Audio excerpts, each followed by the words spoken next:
Greetings to all, myself Priya Mittal. आज की class में हम करेंगे हाउ टू प्रिपेयर स्नॉप्सिस, कि एक स्नॉप्सिस को हम कैसे तैयार करते हैं। लेकिन उससे पहले हमें ये पता होना चाहिए कि स्नॉप्सिस होता क्या है। Synopsis describe the plan of our research project, यानी कि जो भी मेरे रिसर्च प्रोजेक्ट के प्लान को डिस्क्राइब करते हैं उसको हम स्नॉप्सिस कहते हैं।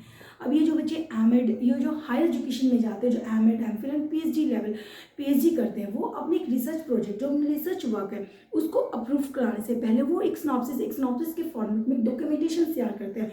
उसमें मेंशन करते हैं कि जो हमारा रिसर्च प्रोजेक्ट होगा हम उस पर इन फ्यूचर काम किया, उसके रिलेटेड एक प्लानिंग करते हैं कि काम को कैसे किया, रिसर्च वर्क को कैसे किया जाएगा, कब किया जाएगा, उसमें किन किन स्टेप्स को फॉलो किया जाएगा, उसको हम सिनॉप्सिस कहते हैं। और जो हमारी जो थीसिस होती है, जो डिसर्टेशन होती है, वो हमारी नियर अबाउट 300 to 400 पेजेस की होती है। लेकिन जो एक सिनॉप्सिस होती है, जो एक आउटलाइन होती है, जो भी रिसर्च वर्क होती है, एक आउटलाइन होती है, ये हमारी 12 to 14 पेजेस की होती है।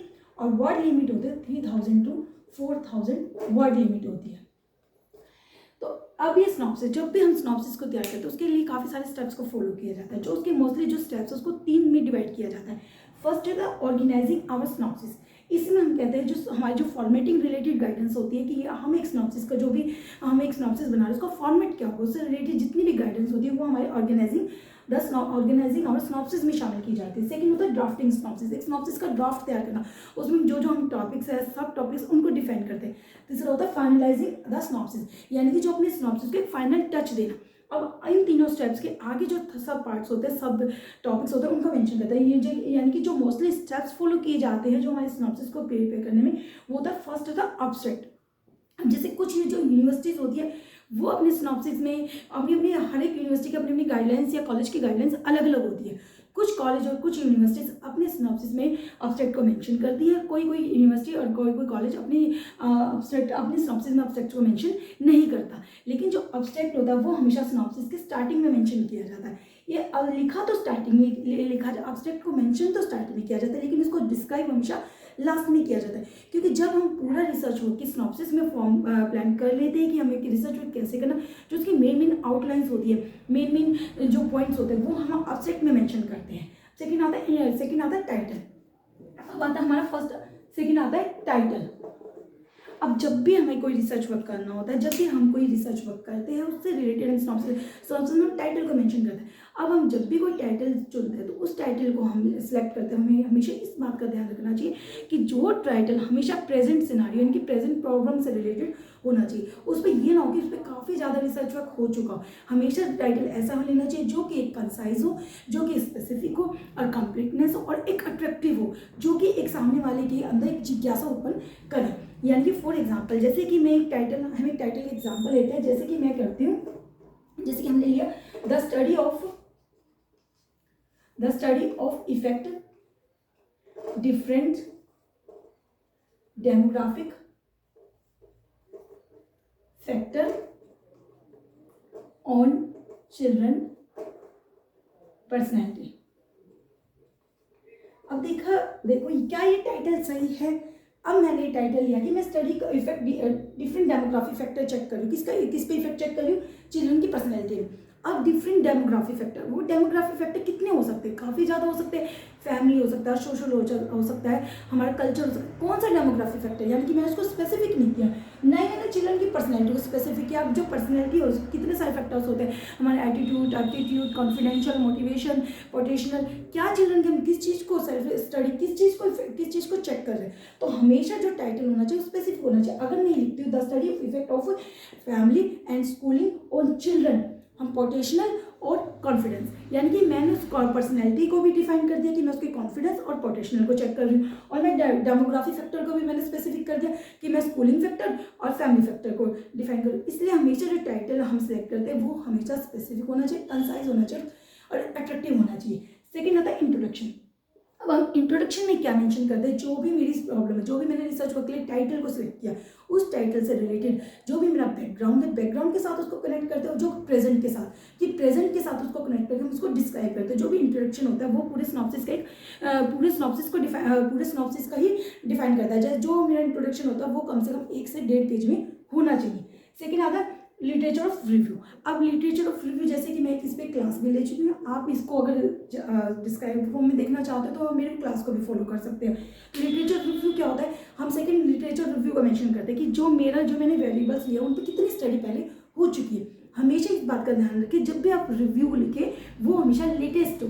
अगर हम ज़्यादा पुराने रिव्यू उठा लेते हैं क्योंकि वो काफ़ी ज़्यादा गैप आ जाता है तो वो इतने ऑथेंटिक नहीं होते। हमेशा जो रिव्यू होते हैं वो हमेशा लेटेस्ट लेने चाहिए, मेंशन करने चाहिए। जो भी हम अपने स्नॉप्सिस में मेंशन करें वो लिटरेचर रिव्यू हमेशा लेटेस्ट को मेंशन करना चाहिए। अब आता है स्टेटमेंट ऑफ प्रॉब्लम। इसमें हम अपनी प्रॉब्लम होती है, जो मेरा टाइटल होता है उसको स्टेटमेंट के फॉर्म में मेंशन करते हैं। अब आता है वेरिएबल यूज इन स्टडी, कि जो भी मेरी स्टडी में कौन कौन से वेरिएबल यूज हुए। फॉर एग्जाम्पल जैसे कि मैं चेक कर रही हूँ study of academic achievement of secondary school student in relation to their learning style.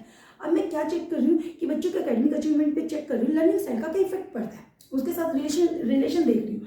अब जो मेरे वेरिएबल्स इसमें दो यूज हुए, एक तो एकेडमिक अचीवमेंट और एक हमारा लर्निंग स्टाइल।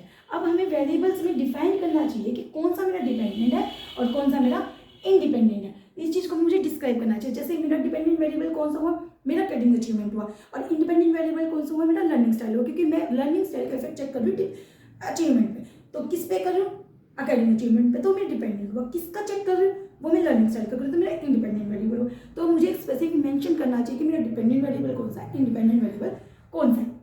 अब नेक्स्ट आता है operation definition of the terms. इसमें जो भी मेरे वेरिएबल्स है जैसे मैं लर्निंग स्टाइल एकेडमिक अचीवमेंट इनकी मैं ऑपरेशनल डेफिनेशन देती हूँ, यानी कि जो एक मेन कंसाइज में इनको डिफाइन करती हूँ। अब आता है मेरा AIIMS and objective and hypothesis. अब ऑब्जेक्टिव हाइपोथेसिस क्या होता है, जो भी मेरा रिसर्च वर्क है, जो भी मैं इन फ्यूचर में रिसर्च करना चाहता हूँ उससे रिलेटेड मेरे क्या क्या ऑब्जेक्टिव होंगे। जैसे कि अब मैंने जैसे टाइटल लिया, जो मेरा एकेडमिक अचीवमेंट है, मैं लर्निंग स्टाइल का देख रही थी, स्टडी कर रही थी, तो मैं एकेडमिक अचीवमेंट में मेरा ऑब्जेक्टिव क्या होगा कि मैं मेल की चेक कर रही हूँ, मैं फीमेल की चेक कर रही हूँ, या फिर मैं इन दोनों में कंपेयर कर रही हूँ, या मैं इन दोनों के बीच में रिलेशनशिप देख रही हूँ, या फिर मैं अर्बन के बीच में देख रही हूँ, रूरल के बीच में देख रही हूँ, मैं गवर्नमेंट और प्राइवेट के बीच में देख रही हूँ। तो मेरा ऑब्जेक्टिव को डिफाइन करना है कि मेरे स्टडी के क्या क्या ऑब्जेक्टिव होंगे। हमेशा जो ऑब्जेक्टिव होता है उन्हीं के बेस पे हम हाइपोथेसिस बनाते हैं।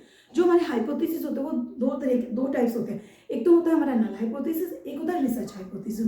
नल हाइपोथेसिस को हम ज़्यादातर क्या देते हैं, जो भी रिसर्चर होते हैं वो अपने नल हाइपोथेसिस को फ्रेम करके चलते हैं।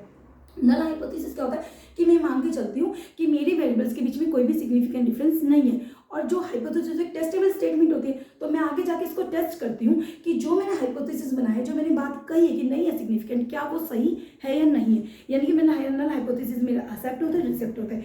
और दूसरी तरफ जो रिसर्च हाइपोथेसिस होते हैं वो एक डायरेक्शनल फॉर्म में होता है, वो पहले ही एक पॉजिटिव रिलेशन दिखाते हैं, बस मैं उसको चेक करती हूँ, मैं उसको टेस्टेबल नहीं कर सकता, मैं उसको चेक करते हैं कि जो मैंने डिसाइड किया रिसर्च हाइपोथेसिस, रिसर्च क्वेश्चन मैंने फ्रेम किया, क्या वो सही है नहीं। नल हाइपोथेसिस टेस्टेबल स्टेटमेंट होती है, वो रिजेक्ट भी हो सकते हैं, वो एक्सेप्ट भी हो सकते हैं। तो हम दोनों तरीकों से हम अपने हाइपोथेसिस को फ्रेम कर सकते हैं, रिसर्च हाइपोथेसिस बना सकते हैं और नल हाइपोथेसिस भी फ्रेम कर सकते हैं। अब आता है rational of the study. Rational of the study क्या होता है कि मैं अपने जो भी मेरा टाइटल है मैं उसको जस्टिफाई करती हूँ। जो भी मैंने प्रॉब्लम ली है, मैं जो भी मैंने स्टडी की है, स्टडी कर रही हूँ, मैं इन फ्यूचर में करूँगी, मैं उसको जस्टिफाई करती हूँ कि मैंने इसी प्रॉब्लम को क्यों लिया, मैंने स्टडी क्यों चुनी, क्या इसका प्रेजेंट सिनारियो में क्या इसका यूटिलाइज है, क्या वो प्रॉब्लम अभी भी चीज़ों को इफेक्ट करती है। तो मैं अपनी स्टडी को जस्टिफाई करती हूँ कि क्या उस स्टडी को मैंने क्यों चुना, यानी कि वाई का आंसर में इसमें हम देते हैं। अब आता है मेथडोलॉजी। मेथडोलॉजी में क्या होता है कि क्या मैंने कौन सा कितना मैंने सैंपल या कौन सी मेरी रिसर्च है, मेरी रिसर्च डिस्क्रिप्टिव है या एक्सपेरिमेंटल, मैं कौन सा मेथड यूज़ कर रही हूँ अपनी रिसर्च करने के लिए।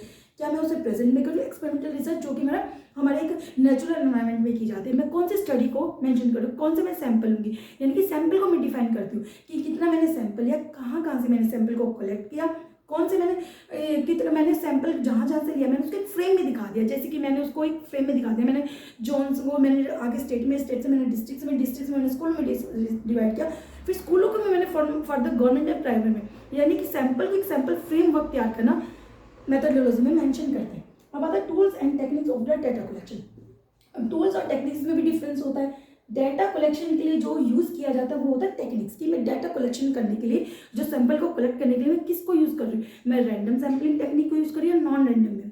रैंडम में भी पार्ट्स होते हैं, जैसे सिस्टम हो गया, सर्टिफाइड हो गया, और इसमें और नॉन रैंडम में जैसे हमारा क्लस्टर हो गया, या फिर इन चीज़ों को यूज़ कर रही है, स्नोबॉल हो गया।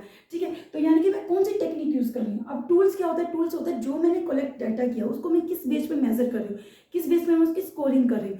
सबके जैसे मेरा लर्निंग स्टाइल का टूल्स होता है, जैसे हमारा जो इसका भी टूल्स है, काफ़ी सारे टूल्स होते हैं जो जो जो स्टैंडर्डाइज टूल्स भी होते हैं और क्वेश्चन या फॉर्म में भी होते हैं। तो इनके एक मेथड होता है कि किस बेस पे मैं स्कोरिंग कर रही हूँ। यानी कि डाटा कलेक्शन करने के लिए जो मैं यूज़ कर रही हूँ टेक्निक्स होती है, सैंपल कलेक्ट करने के लिए जिस भी मैं को यूज़ कर रही हूँ टेक्निक्स होती है, और डाटा कलेक्शन किए गए डाटा को मैं किस बेस पे मेजर करूँ, उसको स्कोरिंग करूँ, उसको टूल के बेस पे स्कोरिंग किया जाता है। कलेक्ट तो मैं टेक्निक के बेस पे करती हूँ और उसको स्कोरिंग में टूल के बेस पे करती हूँ। अब आता है डिलिमिटेशंस ऑफ द स्टडी, यानी कि मैंने अपनी स्टडी को डिलिमिट कर दिया। अब जैसे जो भी मैं रिसर्च वर्क कर रही हूँ मैं उसको एक एरिया डिसाइड कर देती हूँ कि मैंने अपनी स्टडी को लिमिट कर दिया कि मैं फॉर एग्जांपल जैसे कि मैं सिर्फ एक रोहतक डिस्ट्रिक्ट में स्टडी कर रही हूँ, मैं ओनली गवर्नमेंट स्कूल के बच्चे ले रही हूँ, मैं ओनली फीमेल स्टूडेंट के बच्चे ले रही हूँ। यानी कि अपनी स्टडी को एक लिमिट दे देना, अपनी स्टडी का एक एरिया डिसाइड कर लेना, वो डिलिमिटेशन ऑफ द स्टडी में आता है। उसके बाद हम रेफरेंसेस डालते हैं, उसके रेफरेंसेस में जितने भी हमने रिव्यू डाले उसके रिगार्डिंग जो भी रेफरेंसेस हो गए, जो भी कोटेशन दी उसके रिगार्डिंग उसको सबको रेफरेंसेस में मेंशन किया जाता है। और बात है फाइनल टच। फाइनल टच में कि जो भी हमारा जो सिनॉप्सिस होगा वो एक सिंपल लैंग्वेज में कंसाइज स्टेप बाय स्टेप उसके जितने भी जो स्टेप्स हैं उनको प्रॉपर मेंटेन या प्रॉपर फॉलो किया जाना चाहिए। अब इन्हीं स्टेप्स को फॉलो करके हम किसी भी सिनॉप्सिस को तैयार करते हैं।